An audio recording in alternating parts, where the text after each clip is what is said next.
All right, everybody, we're going to be talking to Daniela Kelly from the Athenaeum Art Center. I'm just going to be connecting with Daniela in a second. So, might take a second. We are going to have Daniel Barron Corrales tomorrow, Friday the 10th, and then Saturday, Tatiana Ortiz Rubio. Saturday the 11th, Sophie Ramos after that, and then Bleeze Iriste and Jason Sherry, and we're still adding people all the time. So today is Daniela Kelly, and I'll be connecting with her in a minute. I don't see her on here. Might take a minute. If anybody has any questions, you can ask in the question mark icon down at the bottom or in the comments. It looks like Athenaeum is here. Let me see if I can add them.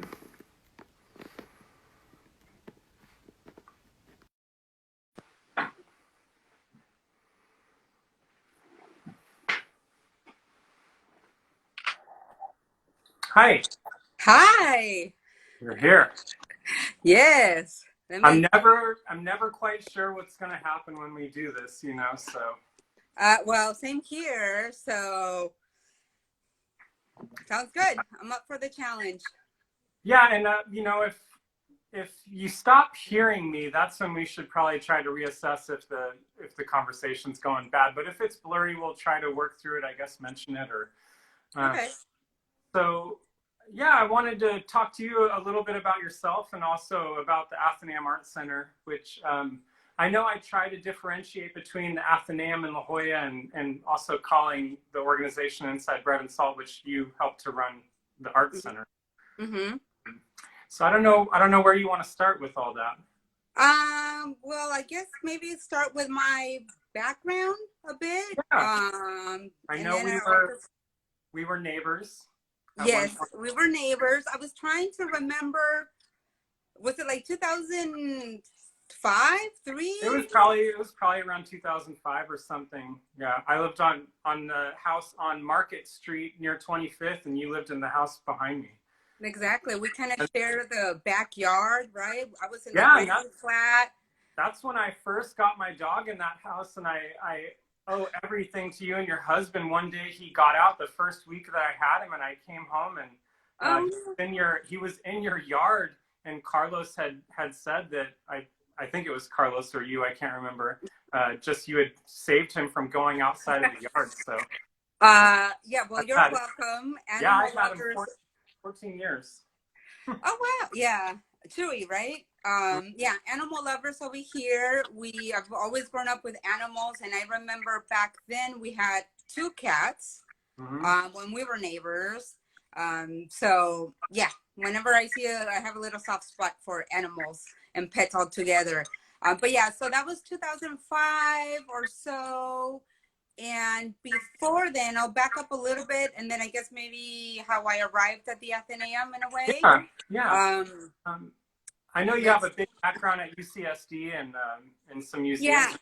So I went, I'll go back, and then I'll kind of fast forward and maybe skip around. You let me know of interest. I grew up in Mexicali, which is on the Mexican side of the U.S.-Mexico border, about 2 hours away. And my family immigrated to San Diego like in the late 80s. And then, so I grew up, my childhood was in Mexicali and then partially here in San Diego as well. I was, I think, around 12 when we moved here or so. And I went to UCSD as my undergrad, which was kind of a crazy story in a way, because I remember I always enjoyed school. And I applied not even knowing where UCSD was. I kind of I had heard of UCLA and UC Berkeley, and I was like, oh, those are kind of like progressive universities. They're in the States. That's cool. And back then, I don't know what the applications are like now, but you kind of just like checked in the box, the campuses. It was like one application and you just, check. And I was like, oh, UC San Diego. Sure. Why not? Right. So I applied there in state, and my best friend applied at state only. She got in. I got in at UCSD and state, but I kind of knew like, well, I'm gonna go to UCSD, and then Yeah. I went to so I got admitted, and the first day of orientation, I drove there and I realized that I lived about a mile away for years. I Whoa. had no idea the school was right there. Oh my God. And I That's was like, crazy. it's crazy, but I was thinking about like, I was like, what is Tom gonna ask me? He's Mhm. probably gonna ask me about school. And I was Yeah. thinking about this, and then it reminded me of sometimes like the challenges that we have, even reaching out to our neighbors, Mhm. within like Bread and Salt and the Yeah. Athenaeum Art Center, how you could be very close to something, but still very far removed if you don't know that, the resources are there, etc. So, I was like, okay, well, here I am at UCSD, and I did my undergrad there. I studied econ and Spanish literature, Wow. which everyone thought was kind of like crazy Mhm. combination. For me, I really love the arts and culture and humanities, so the Spanish literature was kind of my choice. And then the econ was kind of like the good girl choice, like the family pressure choice. Um, but I have to say that I really enjoyed both. I always loved math and I always loved reading. And in many ways, that kind of like funky combo allowed me to really understand like history and culture from like different viewpoints and different angles, Yeah. almost as this econ would explain how the markets created something, and then literature would be the cultural production that responded to that. So it was really kind of fun. Um, so I did that. Then I studied abroad a year in Spain. Oh, I remember you telling me stories about Spain too. Did you meet Carlos at UCSD, or was he I literature met mix too, or? I met him, like I think I saw him a couple times before I went that year abroad in Spain. And I think diversity at UCSD has increased, but this is back in the late 90s. And I mean, I would see like a person of color like once every quarter. So when I saw Carlos, I was like, who's that? Yeah. And then I didn't see him because I went away for a year. And then when I came back, I I had a Spanish literature class with him. Okay. And yeah, and that same year that I went to Spain, he went to Mexico City. So Wow. we were in that it was a poetry class, Latin American poetry class, and there was like a group project, and I Mhm. was like, oh, do you want to be in my team? Like I know you Cool. know Spanish, and I know that you probably get A's, so let's partner up, right? Right. And then of course that was the beginning of a friendship. Mhm. Within came love. Fast forward 20 years, and Right. here we are, in quarantine, getting along Yeah. with two little offsprings Um, and even more pets. yeah. Uh, When I met you at Bread and Salt, when you came in as the new, what is your title? I keep wanting to say bilingual manager. I don't know what your actual title is anymore. yeah, so it's been I've been promoted to bilingual director, but I mean, for Okay. the most part, the functions are about the same. Yeah. Um, But I remember that moment when you came in the building, they were showing you around, and I think we both were like, why do you look familiar? Like, what is the thing? oh, for But sure. it had been like a decade or something, I think, since I had seen you were around there. And It has been, yeah, but a decade, and I'll never forget that day because I was like super excited, new job. They're gonna show me around. I had like butterflies in my stomach. mhm. I saw you, and you were hanging your Oh, shelf. yeah. Oh, Your yeah, shelf.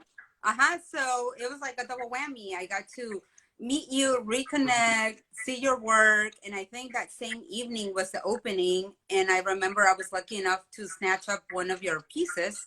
Oh, cool. Yeah, which it was probably one of the first pieces I hung in my daughter's bedroom. So Cool. Yeah, a I lot of kids really like those drawings that I did back then. But I did, yeah, they're wonderful. But yeah, yeah, so then to wrap up, I guess. Well, then UCSD. Then I worked.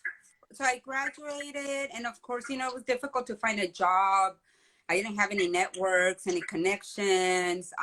My family didn't quite know people that could kind of put in a good word or even help me navigate the situation. But I then worked, and I was a little bit interested in law, so I kind of worked in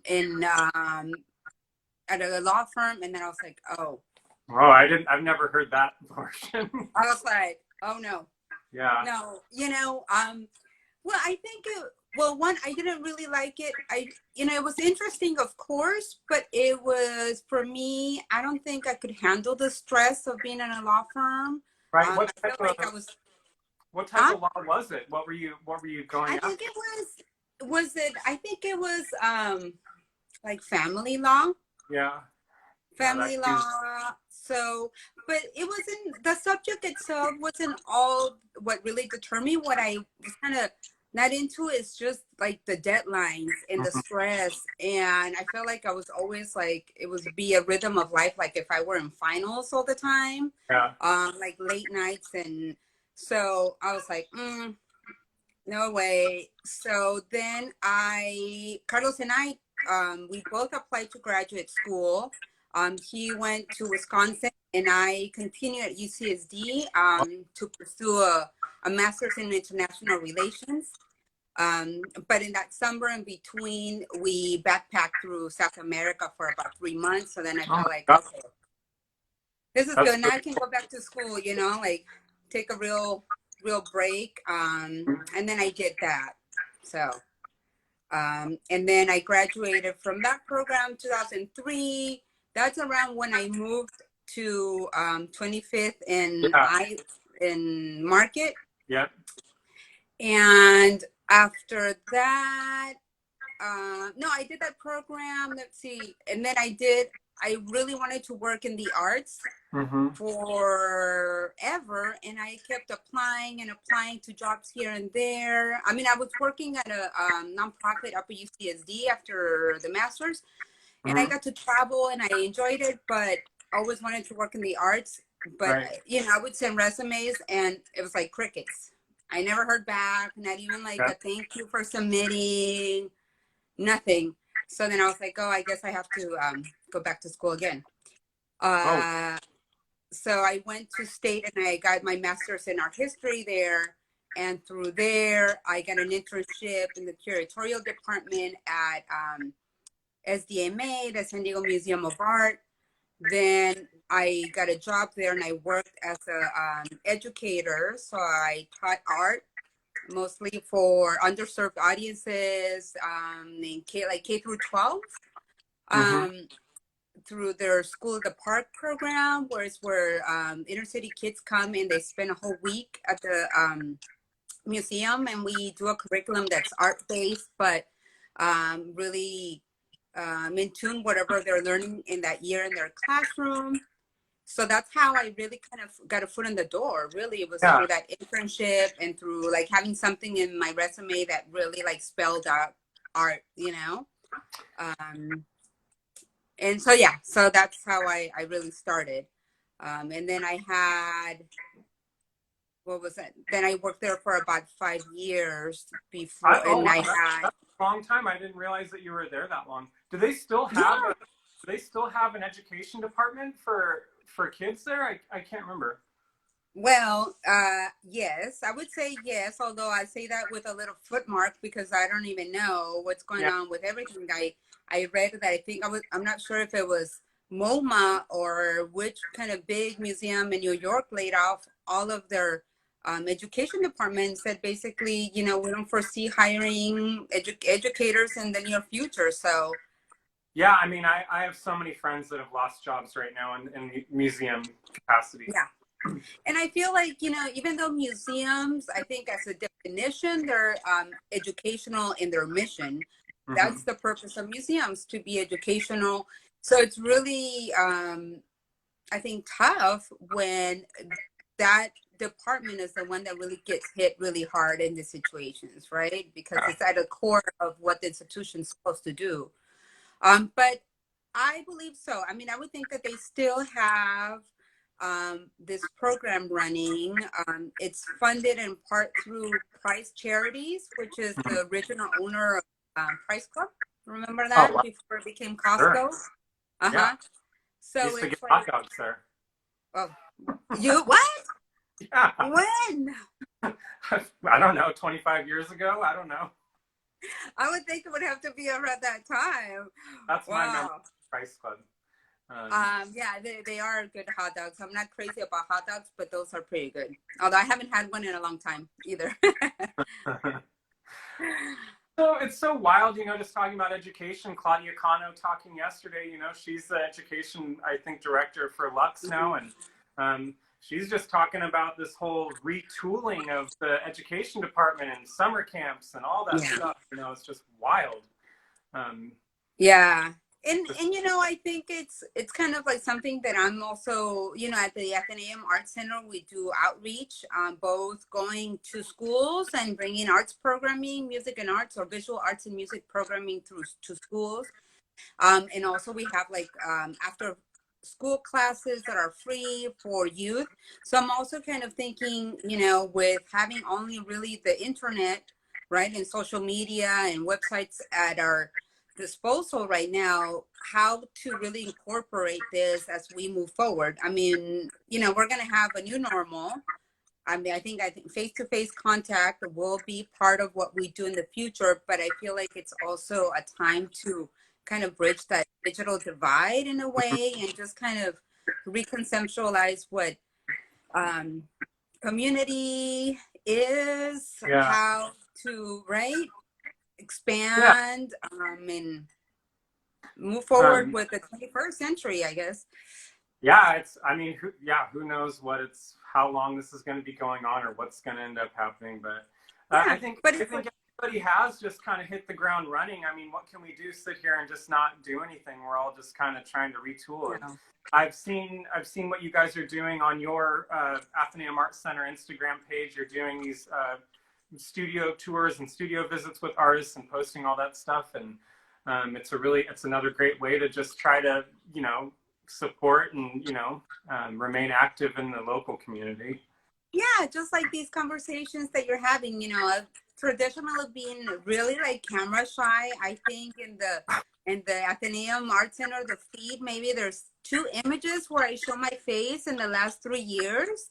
Yeah, I But tried to find some, and I found one of, I might post it later, but it's a photo of you with Alvaro Blancarte, which is really really mhm. neat on there. Um, um, but I yeah, I guess was wondering. yeah, Go ahead. we're jumping around a little bit, but so you were at SDMA for 5 years, and then is that when you transitioned to Athenaeum Art Center? Did you ever spend time in La Jolla at the Athenaeum there, or? Yeah, so I knew the Athenaeum up in La Jolla because when I was at San Diego State, I received I think it's called San Diego Art Council um, scholarship or San Diego. I don't remember the name. Sorry, I should, but and it was a scholarship, and the reception was at La Jolla Athenaeum. So I Oh, cool. remember going there and then really being like, wow, this place is like awesome. There's Yeah, books, there's art, it's contemporary art. There's they have a really diverse programming, but really that's the extent of what I knew about the Athenaeum. I mean, I had gone there to receive mhm. that prize, and I had gone there a few other times for events, but I didn't quite know much more about it. I remember seeing for the first time that the Athenaeum was going to be at Bread and Salt in the building through the newspaper. Oh, Uh, cool.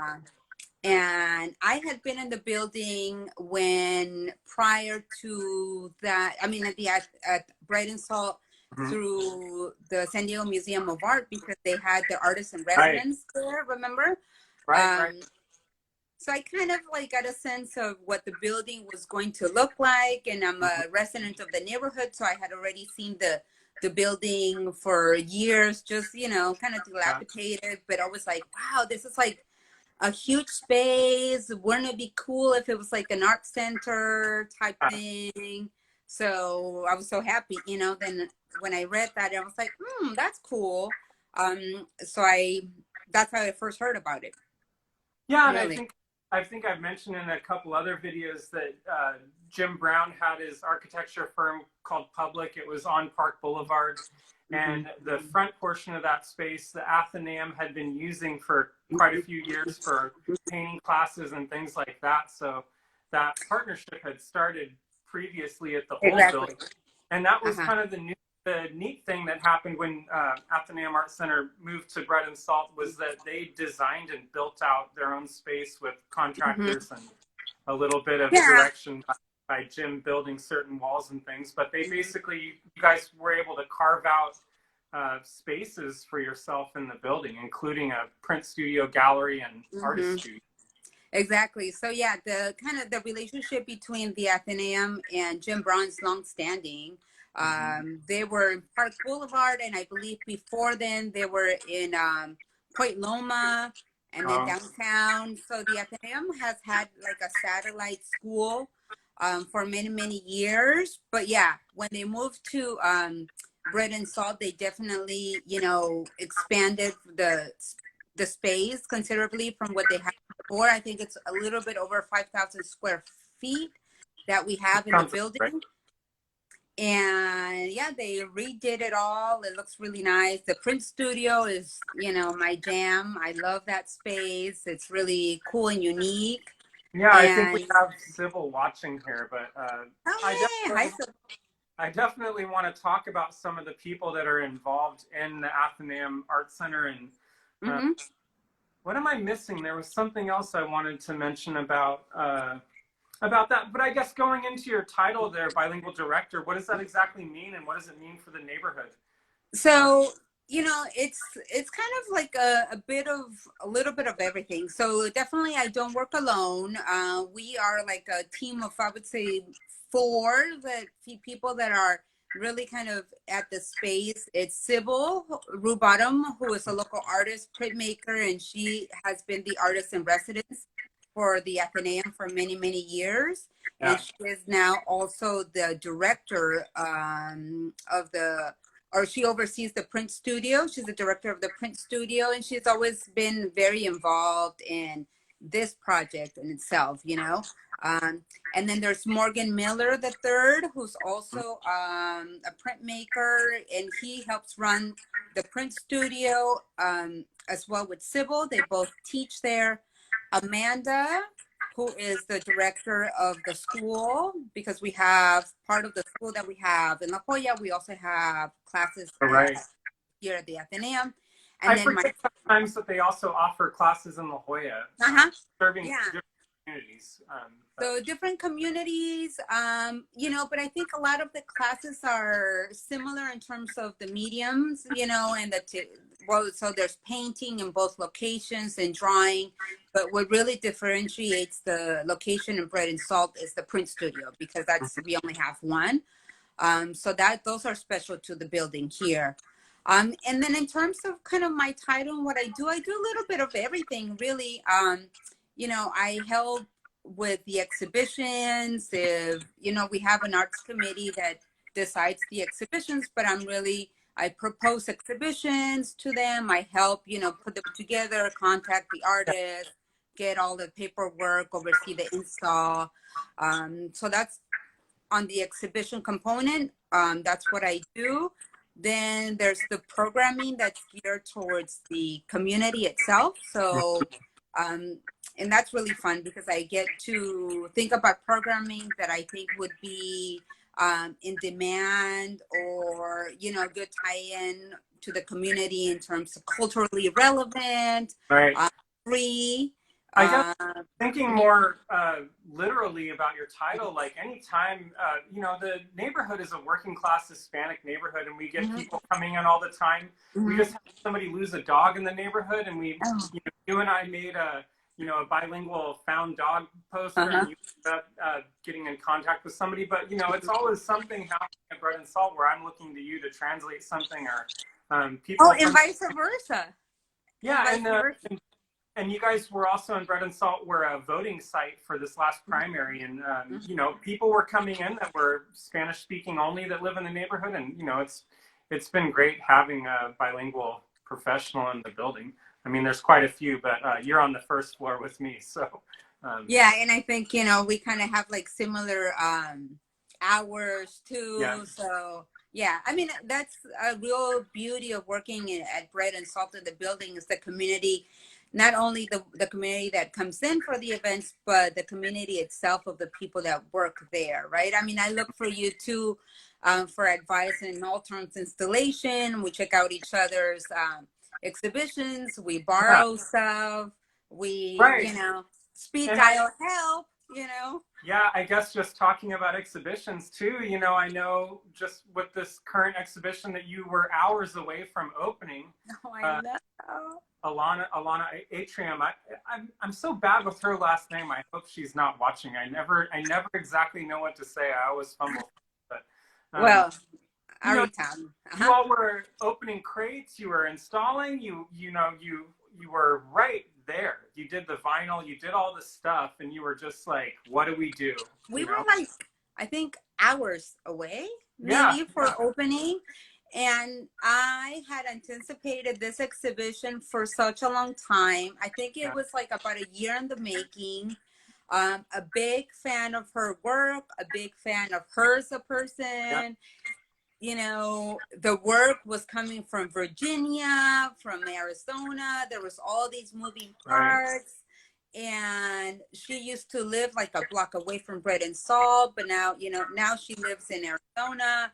Yeah. So there was all these things, and of course it was like put the brakes on, lock the door, Right. grab the sanitizer, and like run home, and like elbow your way goodbye to people, Yeah.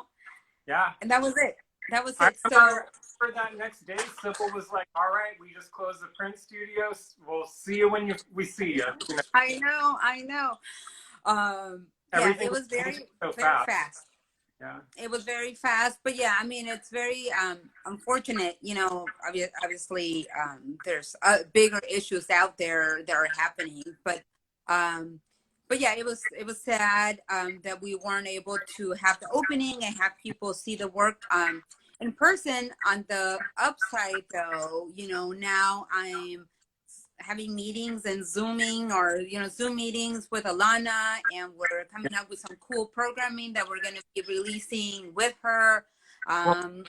Like a studio visit, maybe some prompts on how to do self-portraiture, or some prompts of things people can do inspired by her work. And I feel like this is where, given the uncertainty of everything that's happening, this is kind of, for me, the silver line. Well, for me, it's very clear. As long as we're healthy, everything's okay. Right. That's really kind of my grounding is that. But yeah, I mean, we definitely have like a different style of working, and we're about being creative, and yeah. So soon, and maybe in a couple of weeks, there will be more stuff coming, so people can experience. Obviously, not seeing her work in person, but still can get to know her as an artist and her practice, in other ways. So yeah, so it sounds like you guys have some sort of plan moving forward to access the exhibition, even though people can't get to it in person. Yeah. For me, right now it's a bit of a balance, because I think there's an avalanche of things and information coming our way.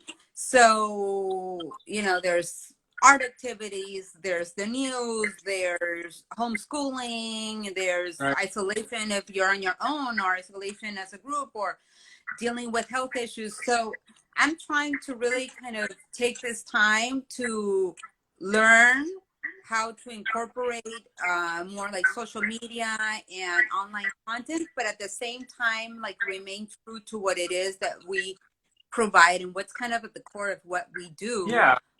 Yeah, it's So that, interesting. I know you have two young ones, and you also live in the neighborhood. So is that all at all inspiring for what you can do for content or for educational purposes? You know, yeah, yes, or are because you just trying to survive having? a little bit of those. You saw my hesitation there. I'm like, I mean, I you know. saw you were painting a spare bedroom and stuff like that on your. Oh yeah, our office, which I'm in, which is the only place that I can like kind of close the doors and have, like a quiet time. Otherwise, Right. it's like I don't know what's going on outside. It could be like a, I don't know, Avatar battle or some sort of jungle scene, or it could be like pandemic name, like something happened and we're all just seeking shelter. Oh wait, that did happen. Uh, but you know what I mean? Yeah. So personally, we're doing well. Like I said, because we're healthy. But yeah, it's definitely there's not a single moment to have like downtime and really kind of like dwell for us because with the kids, we're managing. I'm doing my full work week, obviously from home. Carlos, who teaches right now, he's in spring break, but he is also teaching remotely. And then my daughter, who's in kinder, she's starting her online classes. My son, he's 3.5, so he's just wanting to like run around Right. and play. So we have like a good kind of schedule rolling with a little bit of structure, but a lot of outside time. Just the cool thing is that my kids are young enough where all they need is like a big hill of mud and a rope, Right. and it's like hours of endless fun. What It's been about like, I know you just got a new puppy too. I mean, oh that yes. has to be like a pretty wild decision to have made. I know. Now I think of like, yeah, Stormy, which you met. Yeah. Yeah. So, and that's the other thing too. So now we have a puppy. So I'm always like, like when I need time to just kind of like decompress and be a little bit by myself, I'm like, oh, potty training. I have to take the Right. dog out. So I go outside. We live like in the top of the hill, so we have a slope, and I just kind of sit there and watch the birds. And Yeah. now like the sunrise, the sunset, maybe read a Yeah. little bit, I am and then also come back. lucky enough to have a little bit of an outdoor space. I have a yard, but I had to get in my car and go for a drive yesterday. Like I had to go see something else. So I'm just in my car, windows up, just like Yes. I had to see something else other than my surroundings. But For us, for me, I can't believe I'm saying this because I am a homebody, but I typically have like a 48-hour like threshold where I'm like, I need to go outside. I think today marks my fourth week strictly at home with my kids. Like I wow. haven't gone out. Wow. Yeah. I can't believe I'm still sane, Yeah. but yeah, so we're lucky enough to have like a backyard where really, fresh air, chill out.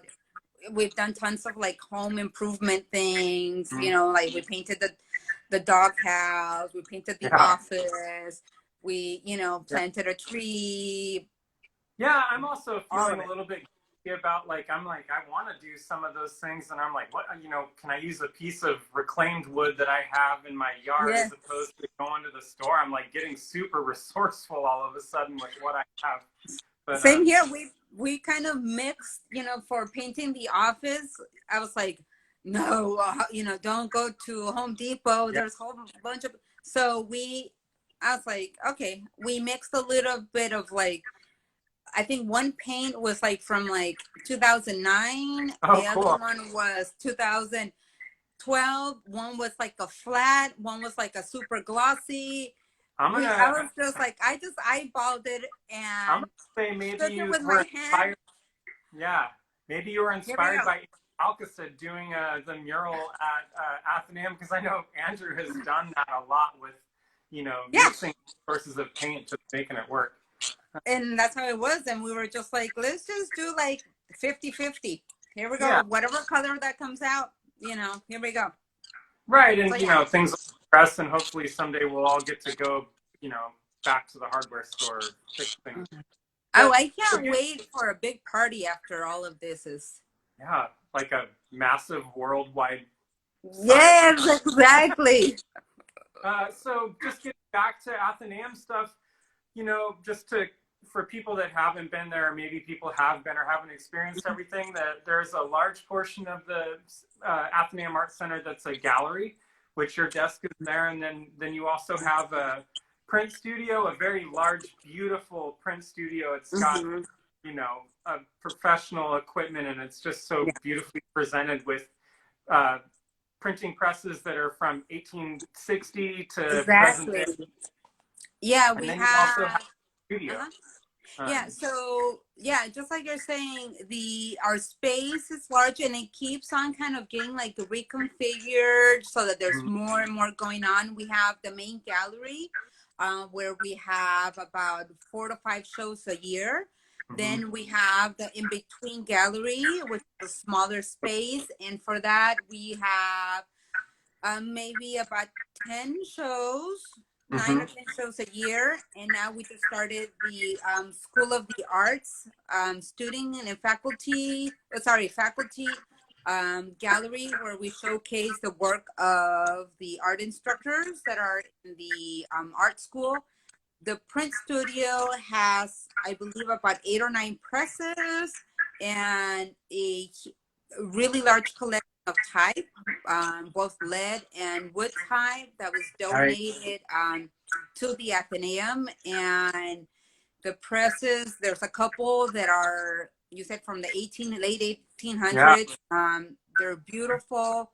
There's letterpress that we do. There's relief printing, mono printing, etchings, and we just got silk screening material. Yeah. We I mean, also offer silk screening. just before everything closed, Sybil showed me. I'm actually sitting on a chair that Sybil just gave me last time I Oh, saw. I love the chair. It was donated by somebody that donated all the print stuff, but she was showing me the silk screening station, and it's this really cool. If anybody's done a little bit of screen printing or known about it, it can be messy, but nice. when you have the That's right. right setup, it can just be like such a relief and such a breeze to clean a screen. And they have this really neat backlit cleaning station for the screen printing stuff. So it's really cool. So what you're talking about, all those different printing methods being in one place, it's so neat. Yeah, and you I can, challenge anybody to find another place that has all that stuff in one yeah, area. and one, I don't think so. Especially because I think printmaking has been, like an art form that really in the 80s it was done away with, right? Because a lot Mhm. of the artists moved to more digital graphic Yeah. design. The computer became the tool, of use. And now I don't want to say that there's like a resurgence of it, but I think for some of the generation, they're wanting to go back to something a little bit more tactile, a little bit Yeah. messier, a little bit more hands-on in a different way. Yeah. I always think too, San Diego is such a big music scene. It's been really cool to see people make show posters or flyers with woodblock cutting and things like that. Wood type, all that stuff that just looks. It's so classically cool. Yeah. You know, And then or yeah, and yeah, it's, I think, like you're saying, like there's the whole tradition, right, of printmaking being like, I don't want to say like kind of like a rebellious democratic art form, right? I mean, once you yeah, run that first print, then you can do multiples and you can use it, for whatever means you want. yeah. Um, Claudia Cano just said that she loves the screen printing lab. I I know know. Claudia's been doing screen printing for a long time, and she just did some for her Not an Exit show, and And she was going to teach. I think she was right. ready to start like a weekend, I think, course in silk Yeah. screening, if I remember Yeah, correctly. yeah. And I know So, also beyond the print studio, I mean, Sybil is also, I don't know if you named what you guys are calling the kind of gallery in the print studio of more print associated work. Sorry, true. That is another gallery that we have. The gallery in the print studio. Yeah, the print Yeah, gallery. Sybil just hung some really great stuff. I know Sybil's watching right now. I can't remember some of the artists' names, but San Diego artists that are very established Exactly. mixed media printmakers and things. It's really cool. Yeah, Athenaeum, But then, and it's a collage show as well right, that we have there. right. And then in addition to that, I don't know what you guys refer to it as, but I always think of it as an artist studio or teaching studio where you do lots of life drawing and painting and yeah. I know life. So that's part of the you guys do. And that's part of the School of the Arts. So in our other, so we have the print studio, and then in the other studio, that's where we have drawing, painting, ceramics. We got a kiln in September as well. So yeah, so it just kind of the programming and the variety of things that we offer just keeps on growing, and it's really fun to be part of the Athenaeum in this moment in time, because I feel there is like a certain kind of attitude in terms of experimentation and play to see what really. Oh, thank you. Yeah, Althea Brim and Kirsten Francis. Yeah, thank that's you, Sybil. Sorry, I totally just interrupted you. No. Is there any plan to take any of those classes online, or are they talking about messing around with that idea? I don't know. So we do. No, we currently, so, like you were saying, that everyone's kind of moving fast and making, using the resources that we have to keep on with the programming. A lot of our classes have moved online. I know Sybil's teaching, there's painting and drawing, so everything's being done digitally. The people that had previously registered for the classes, just they were really awesome, and then went ahead and are giving it a try, and it's really working really well. So is it on the Athenaeum website, or how do people find out? So if people want to know more, they have to go to the main website, which is LJ for La Jolla, Athenaeum.org.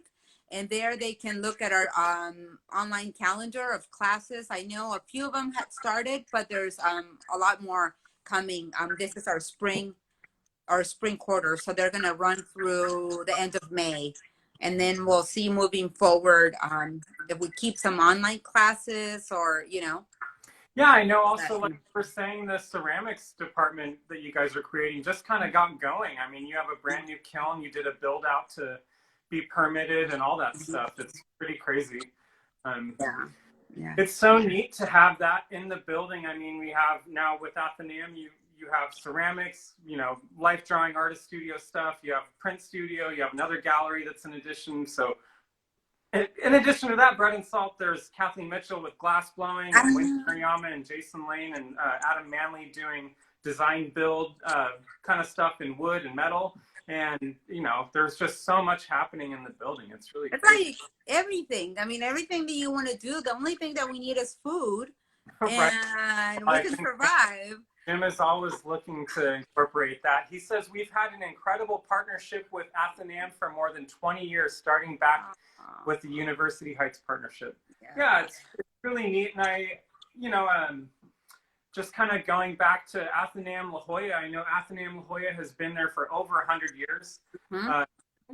Basically a historic building in downtown La Jolla. It's, I believe, the second oldest cultural institution in San Diego after the San Diego, what is it? Not the Natural History Museum. Oh, okay. And it started as a women's reading club. Cool. Yeah, I mean, I've seen some amazing photos on timelines and things that Athenaeum has shared of, just original people originally in the building 100 years ago, all that kind of stuff.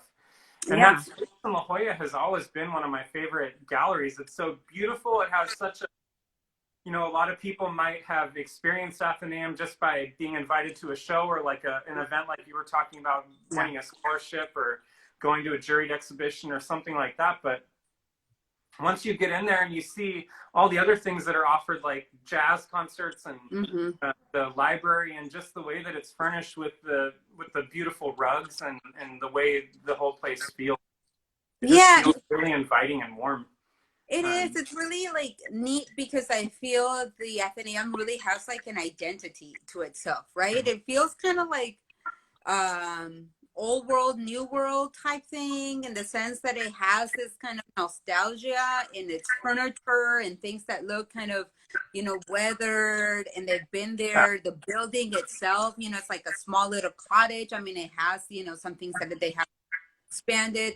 And then you go in and you see like the coolest contemporary art, you right. know, right there next to maybe, you know, a book from the 1700s that, or a music manuscript from, you know, along, you know, a few centuries ago, Right, and right that, next that's to something that's really so cool. too. I know Erica, Tori, and other people Mhm. kind of incorporate things from the collection and books to put on the shelves during a show. You can kind of walk through the entire building in La Jolla and get to see something that's really neat that was pulled off of a shelf that's in a display case that might Yeah. reference the show in the Every, front. like every like nook and cranny in the Yeah, building has like something kind of interesting that's gonna catch your eye, and then you kind of like you can visit again and again, and you find like other kind of like hidden gems. You know, like there's a corner for with children's art books. You know, and it has like small little furniture and it's really cool. And then you turn the corner in the other way and it has like a really nice collection of used books for like $1. I was just gonna And say, I've bought a ton of books from the cart that's usually outside, and they're always fairly priced. And mm-hmm. Andrew Alcacid has always gotten a bunch of books from there, and yeah, it's a great place to experience a little bit of art education, or whatever. I mean, it's a library for arts and music. Okay. And then it has like I think also what's really fun about the Athenaeum too is that I feel like it's still kind of like an institution that's a little quirky, and I mean that in a good in the best way. And by that I mean that the people that work there have like personalities, you know, and everything's done, you know, like there's a beautiful floral arrangement that Sybil might make, but it's Right, still, you know, the arrangement is really kind of creative and it has things that you wouldn't necessarily think, you know, because she'll like pick up something in a morning walk and then spray paint it right, neon green and then put it up, you know, and it looks fantastic. So that I really kind of enjoy that. I feel like the personality of the people who work there comes out in right. those little subtle details that are always kind of like fun and with good intent, and sometimes also just kind of light, like not taking, you know, this things like too serious, but Right. obviously with good intent, you know, and serious. Right. Yeah. And, just thinking of some of the artwork that's been shown there, I mean, people could have seen like a Robert Irwin light installation there, or they could see a local artist, or um, it's Or pretty student sad. work and Yeah, it's sad too. I mean, just to round it off with Alana too, we talking about Griselda Rosas and Kari Fukuyama and Melissa Walter all being part of the San Diego Art Prize along mm-hmm. with Alana. So that show I know was just postponed or canceled or whatever, but Yeah. everyone was really looking forward to that one and I making. know, like a total power pack there, Yeah, women, you yeah, know. that's Yeah. really neat, and hopefully that show finds feet again after this is all over. But I do too. And you know, and the thing is, it's like, yeah, I mean, I do too. Similarly, I hope, you know, that once things go back to normal, we're still, you know, that show goes on and we're able to all just kind of like appreciate those things even more, you yeah, know, and really like support the artists even more because as we've seen right now, you know, that we are all kind of metabolizing everything that's going on. For me, at least, like I feel like art continues to be like a beacon of hope, a beacon of like respite for everything that's going on, yeah, and I'm so grateful, right? Whether it's an art film, which I don't really get to see them because I'm exhausted by like 8 p.m. But in theory, or reading a poem or looking at my art books or whatever it may be. So I just can't wait for, for us to kind of go back and support the Right. artists who kind of I mentioned do this. multiple times when this all happened, I kind of had this like woe's me moment. Why have I been wasting my life with art? Yeah. But this absolutely fleeting moment, and then I was thinking like, okay, what's the first thing we all do? We all look to movies. We look to a book. We look to a piece of art on the wall or I something. saw. You're like full of art, full of books behind you. We all immediately look to the arts to save us, music, whatever. Yeah, and I think so. I mean, I think that across probably all careers and professions, like we've all had these like moments of self-doubt, like what am I doing? Because it seems so like, the catastrophe is so huge that you're like, oh my God, am I going to be facing, what in the near future? But then I think once that kind of like wave goes by, at least for me, then I'm like, oh no, wait a minute. What I do, I enjoy. What I do does have value.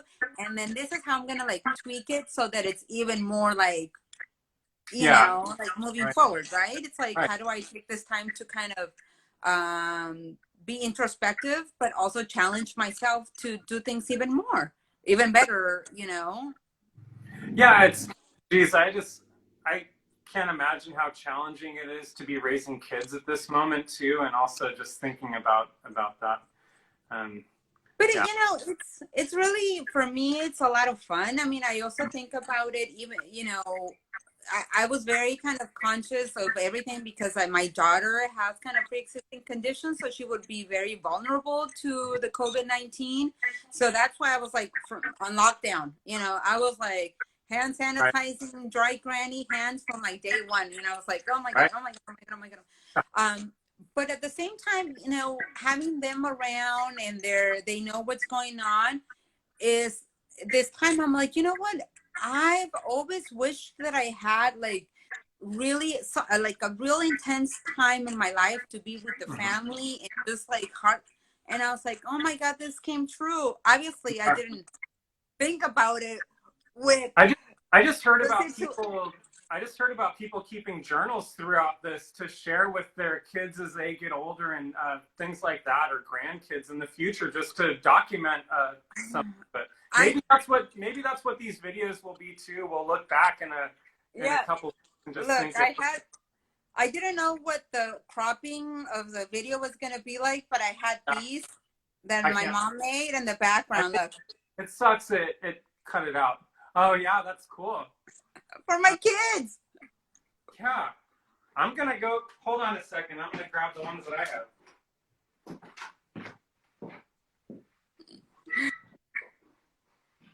I mean, it's. Yeah, Griselda Roses just sent me two in the mail today. Yay! Wow. Yeah, and they're, it's funny, artists making this kind of stuff, or people too. Griselda made these really great, she gave me two. Really reminds me like a William Morris style pattern, like a classic pattern in the traditional, I don't know. There you go. There you go. The traditional Mexican textile or Hawkins style. So yeah, I mean, definitely crazy times with the kids and everything, but at the same time, I'm just keeping really positive, very grounded, and just taking it day to day. Really, not letting like anxiety. I am journaling, which I never really used to. I mean, I've tried several times and I'm always giving up. But I do it in the morning now. I have like my little routine. I wake up, I meditate, I journal, I do my little stretches, and then I'm like, all right, here we go. Boom. Let's start, and just go full force until late in the evening. And it's been really nice. I am, like I said, very lucky to have a partner that I get along with, because I think it would be very different if we didn't. My kids are young enough to where anything and everything entertains them, and they don't need anything. I mean, like we've been doing mudslides in the back. That's awesome. It's just taking splinters out, just going back to, those kind of simple, no, I don't want to say simple ways, but just really honing in into whatever it is that we do and just chill. Right. Well, I'm glad to hear that you're hanging in there and the Athenaeum is hanging in there and moving forward. Yeah. Is there anything else? We just have a few minutes before we get booted. So I don't want to have to go through that whole process. Oh my God. So this will just be a one-part video that will end up on YouTube. Sure. So people keep asking, and I'm going to keep reiterating it. You can find the videos on YouTube.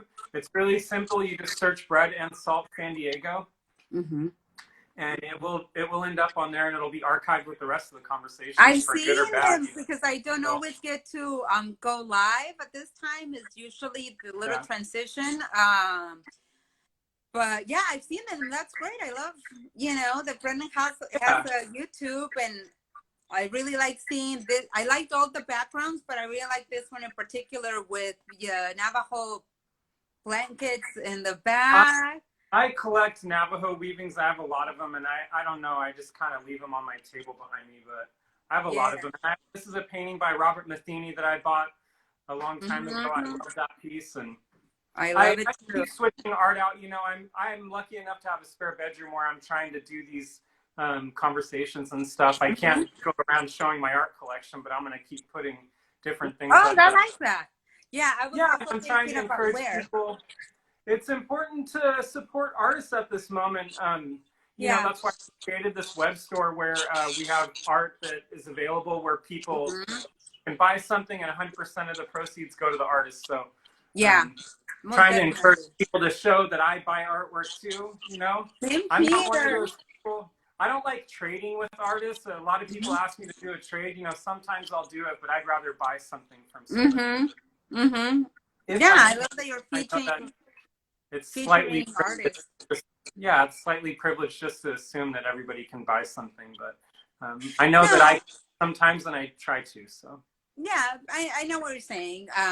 We can't always do it, but I think it's important, for people to really know, right, that someone's livelihood depends on that type of support. So I think Brandon is doing a great job.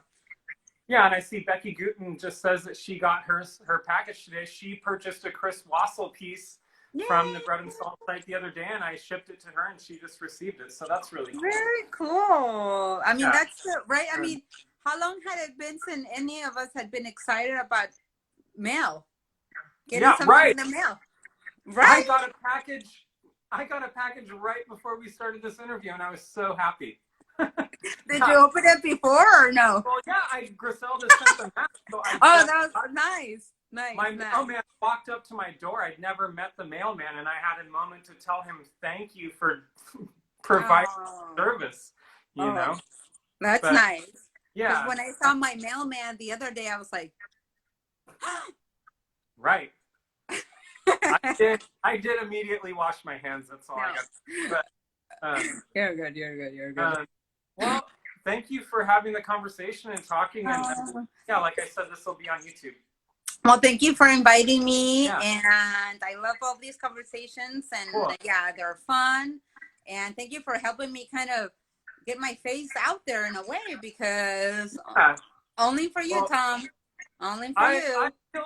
It's funny. Like, I'm going to say, like, I'm the curator for Bread and Salt, and there's also Isabel Dutra. She's the artistic director. Jim Brown is the architect, and he participates in all these shape, forms, and fashions. But nobody really, I don't think, saw my face or knew me either. So it's like, I think a lot of people are learning about all of us and seeing our faces if they haven't before.